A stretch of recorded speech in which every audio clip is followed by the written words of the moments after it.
2018 और 24 के इंतखाबात धांधी ज़दा हैं। अब क़वानीन अवामी असम्बली से पास होंगे।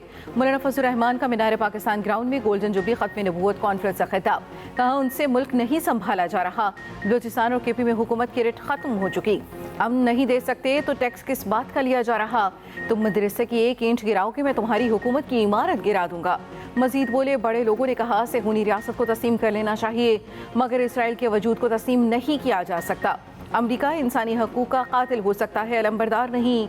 अवाम ख़त्म नबूवत का दिफा करना जानते हैं। कॉन्फ्रेंस से दीगर उलमा कराम ने भी खिताब किया।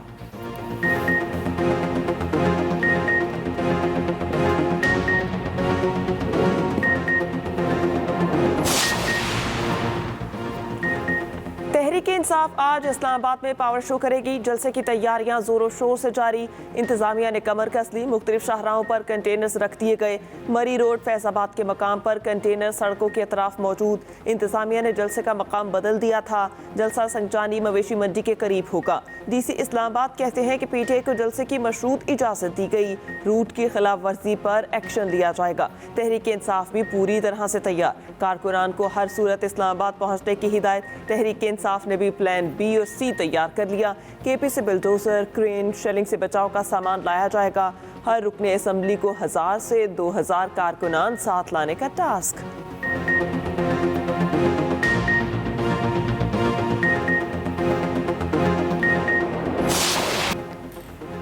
लॉन्ग मार्च होगा न धरना होगा, पुरम जलसा होगा। चेयरमैन PTI बैरिस्टर गोहर की जलसा का दौरे पर गुफ्तगू। असद कैसर और महमूद चकजई भी जलसा का पहुंचे। असद कैसर ने कहा पूरी कौम जलसे में पहुंचे। ये रास्ते में रुकावटें खड़ी कर रहे हैं, इनकी कोशिशों के बावजूद जलसा कामयाब होगा। वज़ीर आला खैबर पख्तूनख्वा यमीन गंडापुर बोले जलसे में आइंदा का लाहे अमल देंगे। बार बार मुल्क को लूटने वालों को NRO दिया जाता है। चोर लुटेरों ने मुल्क की मईशत तबाह कर दी। अली मोहम्मद खान ने बानी PTI से मुलाकात के बाद अडियाला जेल के बाहर गुफ्तगू करते हुए कहा मुल्क की तारीख का सबसे बड़ा जलसा होगा। इस्लामाबाद जलसे में शिरकत के लिए तमाम पाकिस्तानियों को दावत है। बानी PTI की बहन अलीमा खान ने कहा सब जलसे में ज़रूर शरीक हों।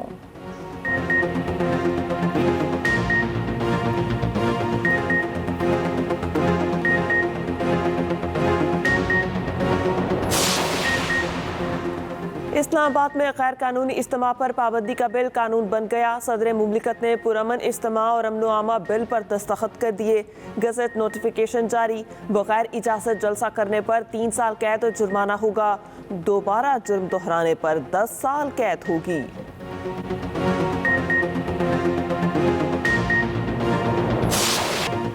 पहले नैब तरामीम की मुखालफत, फिर इसी से मुस्तफीद होने की अपील। बानी PTI ने 190 बिलियन पाउंड रेफरेंस में रिलीफ मांग लिया। नैब तरामीम बहाली के बाद अपील। नैब कोर्ट में बरियत की दरखास्त दायर कर दी। मौक़िफ़ अपनाया। नैब तरामीम के बाद 190 बिलियन पाउंड रेफरेंस बनता ही नहीं। नैब तरामीम के बाद में बरी होने का हकदार हूँ। रेफरेंस की कार्रवाई एक दिन के लिए भी जारी रखना कानूनी अमल का गलत इस्तेमाल है। वकील बानी PTI ने कहा इस रेफरेंस में बुशा बीबी की दरखास्त बरियत पहले ही दायर है। बानी PTI की दरखास्त को बुशा बीबी की दरखास्त बरियत के साथ मुंसलिक कर दिया जाए। नैब वकला की मुखालफत। कहा सुप्रीम कोर्ट के फैसले के बाद ये केस मुतासर नहीं होता। यही अदालत रेफरेंस की समाअत कर सकती है। एहतसाब अदालत का बानी PTI की दरखास्त पर नैब को नोटिस जारी। मजीद समाअत 10 सितंबर तक मुलतवी कर दी। बानी PTI ने PDM हुकूमत की नैब तरामीम को खिलाफ आइन करार दिया था। सुप्रीम कोर्ट में नैब तरामीम को चैलेंज किया था।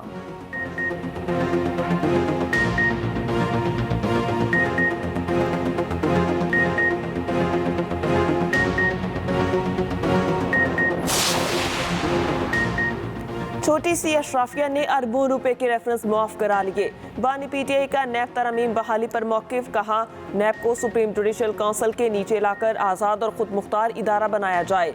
किसी को शक नहीं कि जनरल मुशर्रफ के दौर में गलत केस बने। अडियाला जेल में बात करते हुए मजीद बानी PTI ने कहा मुझे जमानत दी गई कि जलसे में रुकावट नहीं डाली जाएगी। मैंने नैब अफसर को धमकी नहीं दी। ये ज़रूर कहा कि सब पर केस करूँगा। नैब ने 1 करोड़ 80 लाख रुपए के हार की कीमत 3.25 अरब रुपए लगाई। नून लीग से बात ना करने के सवाल पर बानी PTI ने कहा नून लीग ने इलेक्शन में डाका मारा, इनसे बात कैसे करूं।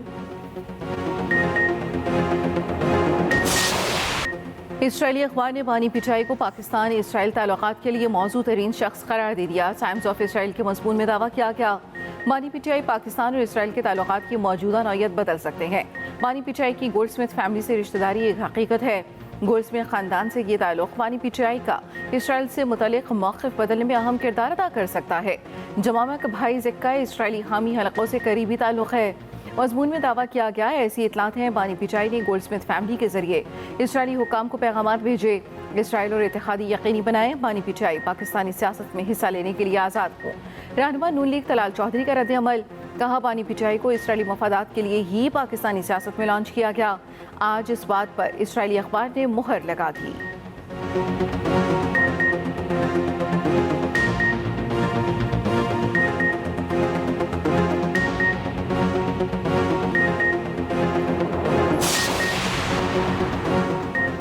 पीटीआई वाले कहते हैं कि इस्लामाबाद पर कब्जा करने आ रहे हैं, जलसे से पहले ऐसी बातें करेंगे तो कैसे इजाज़त मिलेगी।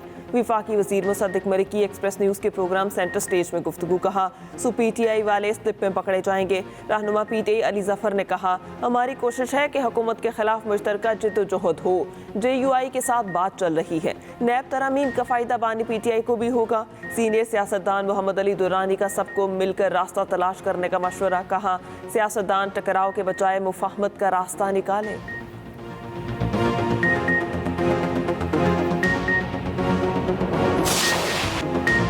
यौम बहरिया आज मिली जोश जज्बे से मनाया जा रहा है। मुल्क भर में तकरीबात का इनेकाद होगा।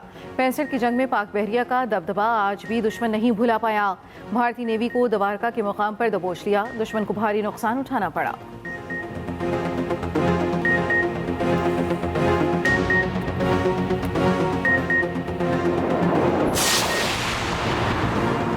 सियासी दर्जा हरारत को नॉर्मल करने के लिए चौधरी शुजात भी मुतहरिक। मुख्तलिफ सियासी जमातों के रहनुमाओं से मुलाकातें, चौधरी शुजात ने मशवरा किया सियासतदान ज़ाती मफादात और तासुबात को तर्क करके कौमी मफादात को तरजीह दें। कौमी रहनुमाओं को सियासी और माशी इस्तेहकाम के लिए आगे आना चाहिए। अरकान पार्लियामेंट पर भी जिम्मेदारी आयद होती है कि वो मसाइल से निकलने के लिए कौमी एजेंडा तरतीब दें।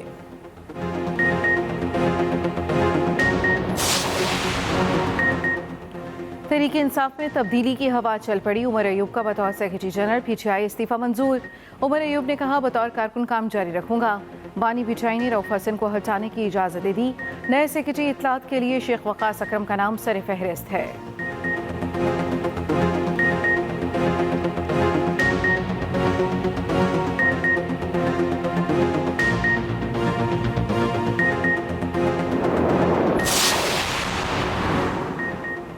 सिक्योरिटी फोर्सेस का बलूचिस्तान के जिला कल्लात में इंटेलिजेंस बेस्ड ऑपरेशन।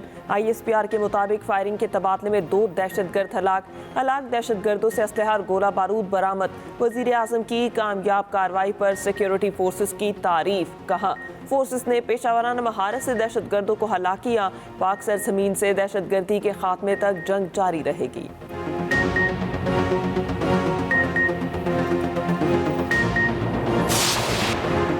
एशिया में रवां साल का सबसे ताकतवर तूफान समुद्री तूफान याकी से वियतनाम में भी तबाही। तेज हवाओं के साथ बारिश, दरख्त उखड़ गए, दीवारें उड़ गई। वियतनाम में 4 हलाकतें। समुद्री तूफान से चीन, फिलिपाइन और वियतनाम में हलाकतों की तादाद 22 हो गई।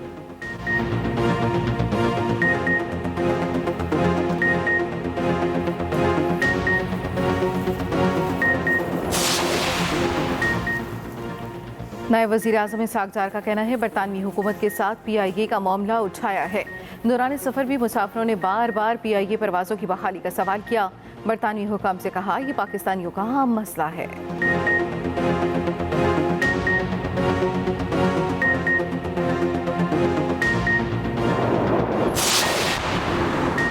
कराची चिड़ियाघर में बंगाल टाइग्रेस की मौत।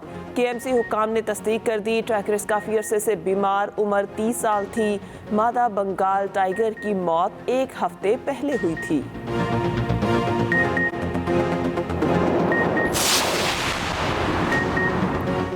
कराची की MA जिना रोड खंडर बन गई। सीवरेज का निजाम तबाह बर्बाद। सड़क पर कई फुट गहरे गड्ढे। कीचड़ और बदबू से खैर कोई परेशान, जगह जगह गंदगी के ढेर।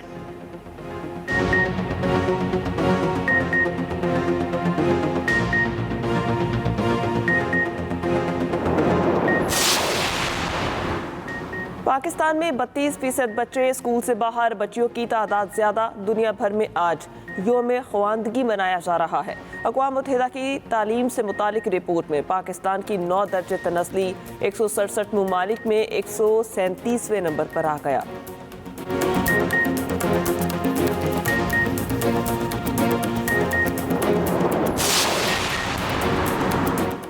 पाकिस्तान जूनियर एथलेटिक्स टीम को भारत के वीजे जारी। टीम 9 सितंबर की सुबह लाहौर से भारत रवाना होगी।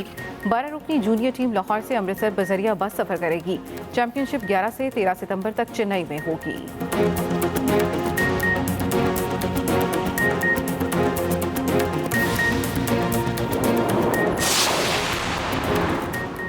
पैरालंपिक्स में चीन की हुक्मरानी बरकरार, मेडल टेबल पर पहले नंबर पर मौजूद। बरतानिया का दूसरा, अमेरिका का तीसरा नंबर। दोनों टांगों से महरूम अमेरिकी एथलीट ने तारीख रकम कर दी। मर्दों की 400 मीटर दौड़ में गोल्ड जीता।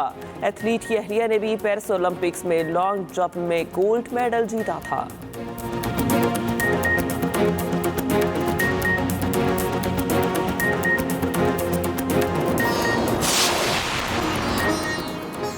और बॉलीवुड के दबंग खान की पसलियां टूटने की तस्दीक। सलमान खान ने बताया शूटिंग के दौरान उनकी 2 पसलियां टूटी। सलमान खान की पसलियां पकड़कर चलने की वीडियो वायरल हुई थी।